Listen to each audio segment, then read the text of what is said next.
Résumé du livre « L'homme qui voulait être heureux » de Laurent Gounel. Introduction. L'homme qui voulait être heureux est un roman philosophique de Laurent Gounel qui relate l'histoire d'un homme, Julien, qui part en vacances à Bali. Lors d'une consultation avec un sage nommé Maître Santiang, il découvre des éléments de sa vie qui le limitent et l'empêchent d'être pleinement heureux. Ce livre offre des leçons profondes sur les croyances, les peurs et le pouvoir de transformer sa vie. Résumé détaillé.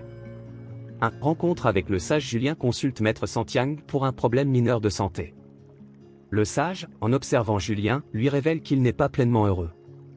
Intrigué, Julien entame une série de dialogues avec le sage pour comprendre ce qui l'empêche d'être heureux. 2. Les croyances limitantes. Maître Santiang explique à Julien que nos croyances influencent nos choix et modèlent notre réalité. Julien réalise qu'il vit sous l'influence de croyances limitantes héritées de son éducation et de ses expériences passées. 3. Affronter ses peurs. Le sage encourage Julien à identifier ses peurs, souvent liées à des échecs imaginés ou au regard des autres. En explorant ses désirs profonds, Julien commence à comprendre l'importance de vivre aligné avec ses propres aspirations. 4. Changer de perspective. Julien apprend à observer ses pensées et à les remettre en question. Il découvre que le bonheur ne dépend pas de l'extérieur mais de la manière dont on perçoit les situations. 5. Prendre des décisions audacieuses. Au fil de ses échanges avec Maître Santiang, Julien trouve le courage de faire des choix qui le rapprochent de ses rêves. Il quitte ses peurs et décide de transformer sa vie. 6. Conclusion. Le livre se termine par une transformation profonde de Julien. Il comprend que le bonheur est une décision personnelle et qu'il est possible de changer sa vie en modifiant ses croyances et en écoutant son intuition. Leçon clé. Croyances limitantes, elles sont souvent invisibles mais influencent toutes nos décisions. Le pouvoir de l'esprit, en modifiant ses pensées, on peut changer sa réalité.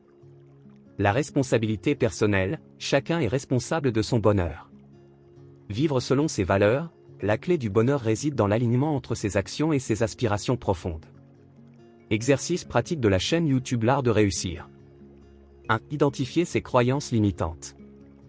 Prenez une feuille et notez les affirmations négatives que vous avez sur vous-même ou sur le monde. Exemple, je ne suis pas assez compétent, les autres ont toujours plus de chance que moi. Demandez-vous, d'où vient cette croyance? Est-elle vraiment vraie? Recréez une affirmation positive pour remplacer chaque croyance limitante. 2. Affronter une peur.